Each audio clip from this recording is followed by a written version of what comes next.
My mom would be at all my sporting events. Let's say I was playing football, okay?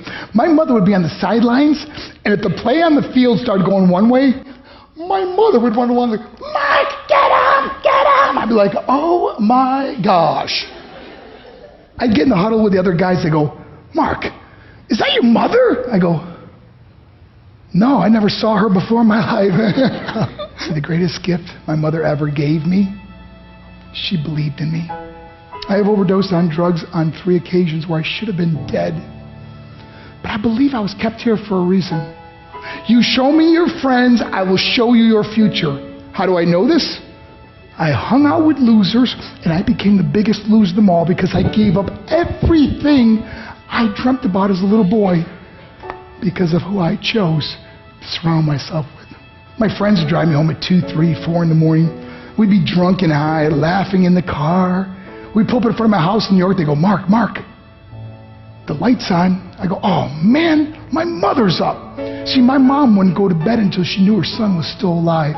I'd walk in, she'd say, hi Mark, how was your night? I go, it was good, Mom, I'm just gonna go to bed. She goes, can I talk to you for a minute? I go, Mom, I'm tired, I'm just gonna go to bed. She goes, Mark, I haven't seen you all day and all night. Can I please talk to you? I said, man, just leave me alone. You bug me. I'd slam my bedroom door on the one person who believed in me. I was on a worldwide tour and we were wrestling overseas in Japan. After my wrestling match, I went upstairs in my hotel room and I fell asleep. There was a knock at my door at 3 o'clock in the morning. I got out of bed and I looked through the safety window and I could see it was a Japanese promoter. So I opened the door and he said, Mark, you need to call home. There's been an emergency. I went and got on the hotel room phone. I called back to the United States and said, hey, what's going on? They said, Mark, I don't know how to tell you this. I said, just tell me what happened. All of a sudden they started crying. They go, Mark, I can't tell you. I said, just say it. They said, Mark, your mother died.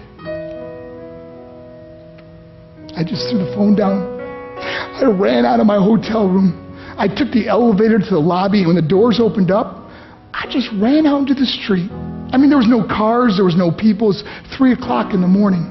And I walked down the middle of a street in Hiroshima, Japan, and I remember looking up and just saying, Mom, I am so sorry. I flew home for her funeral, and I was so nervous to walk up to her casket, so I just stood way in the back. And I kept looking from a distance, and I kept thinking to myself, Mom, please wake up. Please get up. And then I finally got the nerve to walk up to her. And as I got closer, I could see my mom for the first time. I mean, she was so beautiful.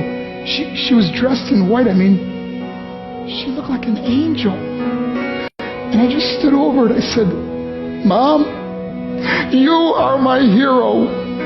Everything I am, everything I hope to be was because of you. You loved me so much, you gave me a life. You're the only one that ever believed in me.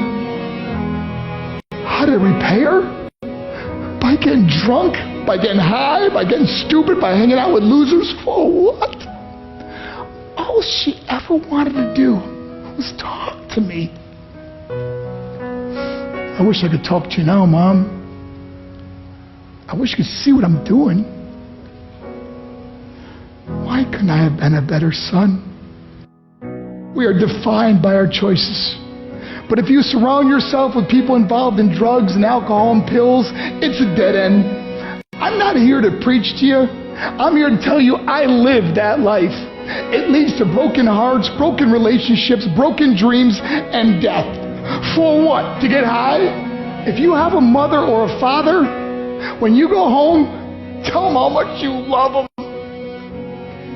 See, my whole life was about being rich and famous. I had to be a millionaire. I had to win the race. I had to win the race at the expense of my marriage, my family, my friends. For what? To be all alone in the world? I learned what is truly important, and that is how precious this gift of life is, and our families, and how quickly it can be taken away. See, I no longer live in time. I live in moments. See, it's not what's in your pocket that matters. It's what's in your heart that truly matters. Love. Love is just a word until somebody comes along and gives it meaning. You're the meaning.